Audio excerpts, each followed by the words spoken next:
सोने और चांदी में रीसेंट करेक्शन के बाद लोग के दिल में ये डर है कि क्या गोल्ड प्राइस के अंदर एक मेजर करेक्शन आ सकता है, और अगर आ सकता है तो कितना आ सकता है। और इसके ऊपर एक रिसर्च रिपोर्ट पब्लिश हुई रॉयल बैंक ऑफ कनाडा की साइट से, और ये जो एसेट मैनेजमेंट कंपनी है ये ग्लोबल लेवल पे अपनी डोमिनेंस प्रेजेंट करती है, तो इसके बारे में डिस्कस करना जरूरी है। सेकंड चीज, डोनाल्ड ट्रंप एशिया टूर पे निकलने वाले हैं, मतलब अलग अलग कंट्री के पीएम और प्रेसिडेंट से मिलने वाले हैं, लेकिन अभी तक ये क्यों माना जा रहा है कि वो इंडिया नहीं आएंगे और पीएम मोदी से नहीं मिलने वाले। थर्ड चीज, कल जो स्टॉक मार्केट है वो कैसे रहने वाली है इसके बारे में डिस्कस करेंगे, और कल से हमें क्या उम्मीदें लगानी चाहिए ये भी डिस्कस करेंगे इस वीडियो में। सो मेरा नाम है अभिषेक उपाध्याय, आप देख रहे हो कॉफी थिंकर्स। आराम से बैठो, सारी चीजें इस वीडियो में डिटेल में डिस्कस करते हैं। तो सबसे पहले शुरुआत करते हैं royal bank Canada global asset management company की साइट से जो एक रिसर्च रिपोर्ट सामने आ रही है। अगर मैं आपको आसान भाषा में बताऊं तो 2024 से 2025 के बीच में जो मेजर रैली आपको देखने को मिली वो मिली सेंट्रल बैंक की बाइंग की वजह से। अब ये जो सेंट्रल बैंक की बाइंग है ये 700 टन के आसपास की बाइंग हुई पहले 11 महीने में 2024 से 25 के बीच में, जिसके अंदर अलग अलग देशों ने अलग अलग लेवल पे बाइंग करी है, लेकिन दबा करके बाइंग करी है। इसी के साथ साथ अगर आप देखोगे जो डॉलर है इसको काफी हेवीली बेचा गया, क्योंकि गोल्ड को खरीदने के लिए डॉलर की जरूरत है, बिकॉज ये ग्लोबल लेवल पे डॉलर के अंदर ट्रेड होता है। तो जो डॉलर है वो अपनी रिजर्व करेंसी बढ़ाने की जगह लोगों ने, मतलब कंट्रीज ने यहां पे डॉलर्स को बेचा, मतलब बॉन्ड को बेचा, जिस वजह से डॉलर की लिक्विडिटी बढ़ी मार्केट में और डॉलर गिर गया। वो जो डॉलर कंट्रीज के पास आया उस डॉलर से यहां पे गोल्ड की खरीदारी की गई।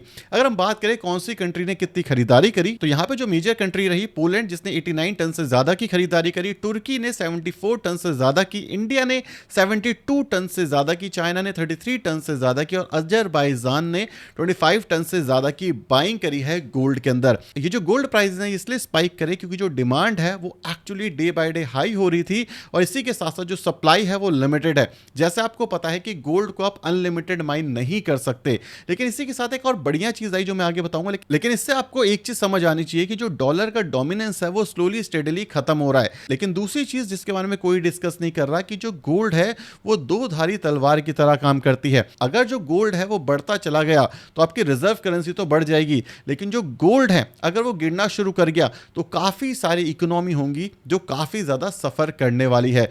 यूएस डॉलर को ज्यादातर देखा गया है कि वो एक ऐसे फिएट करेंसी है जिसके अंदर ट्रेड करोगे तो there is a high chance कि आप पैसा कमा सकते हो, क्योंकि जो डॉलर है उस पर सबका भरोसा है। लेकिन वहीं पे जो गोल्ड है वो एक सेंटिमेंट लेवल की चीज है। जैसे अगर आप गोल्ड की बात करोगे दुनिया में हर जगह एक्सेप्ट होती है, इवन पहले यूएस डॉलर से पहले तो गोल्ड ही चलता था। लेकिन प्रॉब्लम यहां पर यह है कि अगर दुनिया के अंदर शांति आ गई तो जो गोल्ड है उसके अंदर एक मेजर करेक्शन आता हुआ दिखेगा। ऐसा मैं क्यों कह रहा हूं, क्योंकि जो गोल्ड है वो हमेशा तब भागता है जब दुनिया के अंदर अनसर्टेनिटी होती है, वोलेटिलिटी होती है। एग्जांपल के तौर पे अगर आप यूएस रशिया की वॉर देखोगे तो वो चलता जा रहा है, और इस वजह से जो गोल्ड के प्राइसेस हैं वो बढ़ रहे हैं। अगर आप इंडिया पाकिस्तान की वॉर करोगे तो वो भी रिसेंटली हुई, और जो डॉलर है वो अपना डोमिनेंस खो रहा है, क्योंकि जो ट्रंप है वो लोगों के ऊपर कहीं ना कहीं टैरिफ लगा रहा है, जिस वजह से डॉलर यहां पे बेचा जा रहा है और गोल्ड खरीदा जा रहा है। लेकिन किसी भी सिचुएशन के अंदर जो डोनाल्ड ट्रंप है वो अपनी पॉलिसीज, मतलब ट्रेड टैरिफ चीजें सही कर देता है, सो गोल्ड के अंदर एक मेजर गिरावट आते हुए दिखेगी। वहीं पे दूसरी तरफ अगर जो दुनिया है वहां पे शांति फैल जाती है तो भी गोल्ड के अंदर एक मेजर गिरावट आते हुए दिखेगी। और अगर गोल्ड के अंदर मेजर गिरावट आती है तो ये सारी की सारी कंट्रीज जो किसी भी प्राइस के ऊपर गोल्ड को परचेस कर रही हैं उनके जो रिजर्व है वो ड्रास्टिकली कम होते हुए दिख सकते हैं। और यहां पे थोड़ा कॉशियस अप्रोच डेफिनेटली आपको लेना चाहिए एज अ इन्वेस्टर। अपने पोर्टफोलियो का बहुत बड़ा हिस्सा नहीं लेना चाहिए, ये मेरी साइड है, ये रिपोर्ट में नहीं लिखा हुआ। सेकंड इंपॉर्टेंट चीज जिस वजह से गोल्ड लगातार बढ़ता जा रहा है और अनुमान लगाया जाए 2026 एंड तक $7,000 पर आउंस के हिसाब से गोल्ड बिकेगा, इसके पीछे सिंपल सी चीज है कि जो डेट क्राइसिस है वो यूएस के अंदर दिख रहा है। जैसे कि अगर हम डेट टू जीडीपी की बात करें तो 124% से ज्यादा का आपको डेट टू जीडीपी दिख रहा है, और यहां पे प्रोजेक्शन ये की जा रही है कि 2025 एंड तक 125.4% तक ये बढ़ सकता है। और अगर करंट डेट की बात करें जो कि यूएस के ऊपर है वो $38 ट्रिलियन से ज्यादा हो चुका है, और एस्टिमेट सजेस्ट करते हैं कि प्रेसिडेंट डोनाल्ड ट्रंप के फाइनेंशियल ईयर खत्म होते होते मतलब 2035 तक ये जो एग्जिस्टिंग डेट है ये $1.65 ट्रिलियन से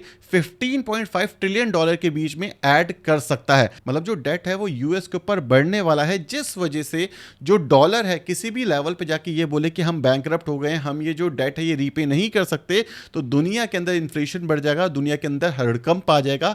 इसी वजह से जो सारे सेंट्रल बैंक है वो डॉलर के अगेंस्ट हेज कर रहे हैं गोल्ड लेकर के। और यहां पे ये भी माना जा रहा है, और अगर हम यूएस के बजट की बात करें, जैसे इंडिया का जो बजट आता है वहां पर भी जो डेट है उसको रीपेमेंट करने के लिए थोड़ा सा बजट रखा जाता है, और जो यूएस का बजट है उसके अंदर 13% हिस्सेदारी सिर्फ डेट को रीपे करने में जाने वाली है। मतलब 13% तो उसे उधार चुकाना है, उसके बाद ग्रोथ कब आएगी उसके बारे में बाद में सोचेंगे। अगर हम गोल्ड माइनिंग कंपनी की बात करें तो यहां पर भी एक पॉजिटिव साइन आ रहा है, जिससे गोल्ड और भी ज्यादा आगे बढ़ सकता है। जो माइनिंग कंपनी है वो और भी शिद्दत से काम करने वाली है, वो है ऑयल डीकपलिंग। अब ऑयल डीकपलिंग का सिंपल मतलब ये है एनर्जी।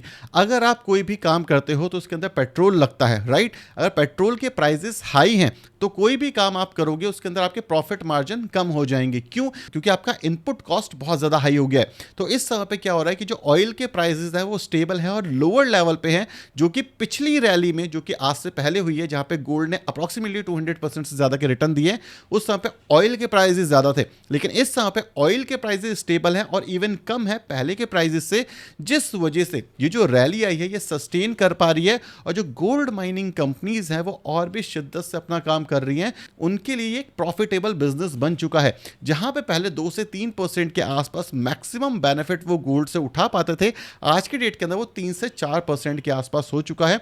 जहां पे गोल्ड की डिमांड ज्यादा है, वहीं पे इनपुट कॉस्ट कम हो चुकी है, और वहीं पे जो प्रोडक्शन है उसको बढ़ाने की पूरी कोशिश की जा रही है, ताकि जो डिमांड इस समय पे ग्लोबल लेवल पे आई है उसको पूरी तरीके से फुलफिल किया जा सके। ऐसा कभी नहीं होने वाला कि जो प्रोडक्शन है गोल्ड की इतनी ज्यादा हो जाए कि लोग यहां पे खरीदना बंद कर दें, क्योंकि गोल्ड जो है एक लिमिटेड रिसोर्स है, बहुत मेहनत से ढूंढा जाता है। लेकिन ऑयल प्राइसेस कम होने की वजह से जो गोल्ड माइन वाले स्टॉक हैं, जो कि गोल्ड को माइन करते हैं, उनके लिए एक बहुत अच्छी न्यूज आ रही है। तो अगर हम बड़े बड़े रिसर्च और एनालिस्ट की बात करें जो कि गोल्ड को लेकर काफी ज्यादा बुलिश हैं, जैसे कि जेपी मॉर्गन रिसर्च ये कहती है कि जो गोल्ड के प्राइसेस हैं 4400 आउंस तक जा सकते हैं 2025 एंड तक। और अगर चीजें ऐसी सही नहीं होती, चीजें और खराब होती रहती हैं जिस हिसाब से डोनाल्ड ट्रंप कर रहे हैं, तो जो गोल्ड के प्राइस हैं 2026 एंड तक $7,000 पर आउंस के हिसाब से जा सकते हैं।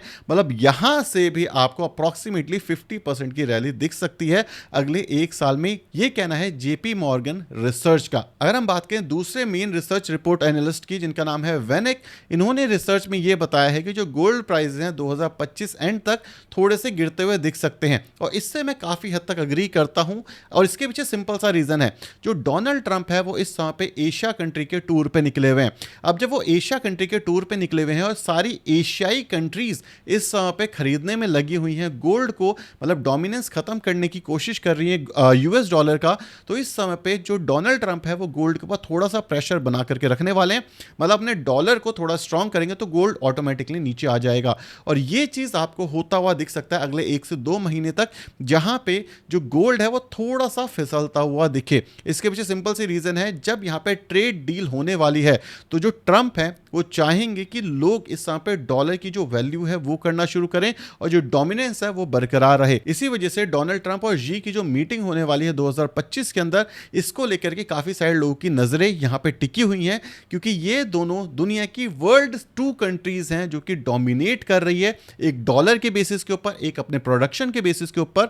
और अगर यहां पे गोल्ड की बाइंग जो चाइना वो ज्यादा करता है और डॉलर को बेचता है, तो डॉलर ऑटोमेटिकली गिरना शुरू हो जाएगा, बिकॉज चाइना के पास भी बहुत अच्छा खासा रिजर्व आज भी है, जो चीज हमें पहले भी देखने को मिली है। सो मोस्ट प्रोबेबली जो अमेरिका है वो गोल्ड को इस समय पे प्रेशर में रखने वाला है। सो एज अ इन्वेस्टर अगर हम गोल्ड की बात करें, तो अगर हम बात करें 10 साल 15 साल 20 साल की, तो गोल्ड एक्चुअली एक बढ़िया एसेट हो सकता है अगर ये यहां से 10 से 15% गिरे, जो कि ज्यादातर एनालिस्ट इस समय पर प्रेडिक्ट करने की कोशिश कर रहे हैं। तो अगर मैं एज अ इन्वेस्टर बात करूं, सो मेरे हिसाब से 10 12 15% का करेक्शन, जिसमें से 5-7% ऑलरेडी हो चुका है, यहां से देखने को मिल सकता है। इसके बाद जैसे ही ये जो एशिया टूर है ये ग्रो करेगा, अगर कोई ट्रेड डील आ जाती है चाइना और यूएस के बीच में, तो आप मानो गोल्ड के अंदर थोड़ी सी और गिरावट होगी। लेकिन अगर चाइना और यूएस के बीच में ट्रेड डील नहीं आती तो यहाँ पे जो गोल्ड है वो और भी ज़्यादा अप्रिशिएट करता हुआ दिखेगा। लेकिन अगले 1 से 2 महीने तक जो गोल्ड है वो काफ़ी ज़्यादा वॉलेटाइल होगा, और 30 अक्टूबर तक जहाँ पे यहाँ पे मीटिंग की बात हो रही कि इनकी मीटिंग शुरू हो जाएगी,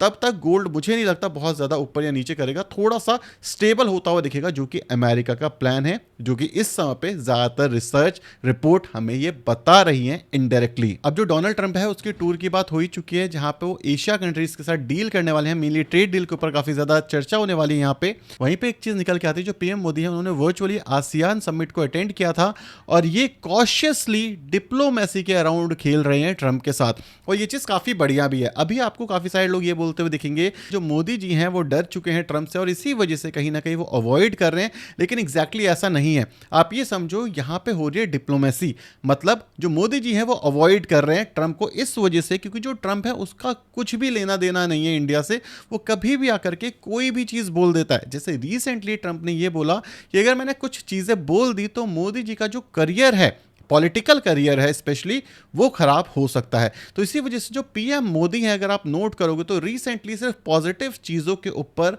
यहाँ पे रीट्वीट करते हैं, या जो ट्रंप का खुद का सोशल मीडिया है ट्रुथ सोशल, उसके ऊपर रिप्लाई करते हैं। लेकिन अगर कभी भी नेगेटिव न्यूज़ आती है तो उसको अवॉइड करते हैं, और कहीं ना कहीं इसी वजह से जो पीएम मोदी हैं वो खुद भी अवॉइड कर रहे हैं कि वो ट्रंप के साथ मीटिंग ना करें, ताकि ट्रंप कोई ऐसी सिचुएशन में इंडिया को ना फंसा दे जहां पे ऑन पॉइंट उन्हें डिसीजन लेना पड़े, या फिर वो कोई भी ऐसी चीज़ ना बोल दे जिससे इंडिया को एक मेजर हैम्पर देखने को मिले। इसी वजह से जो मोदी जी हैं वो अवॉइड कर रहे हैं, और इसी वजह से मोस्ट प्रॉब्ली जो ट्रंप है वो भी अब इंडिया आने से थोड़ा अवॉइड करेगा, क्योंकि जो मोदी जी हैं वो अपनी साइड से ही अवॉइड कर रहे हैं। अब प्रॉब्लम यहाँ पे ये हो रही है कि अगर आप बातचीत ही नहीं करोगे तो यहाँ पे एक्चुअली सॉल्यूशन निकलेगा नहीं। और कल ही हमने ये डिस्कस किया था कि 37% इंडिया के जो एक्सपोर्ट्स हैं उस पर हैम्पर हो चुका है, ये जो टैरिफ लगे हैं उसके बाद।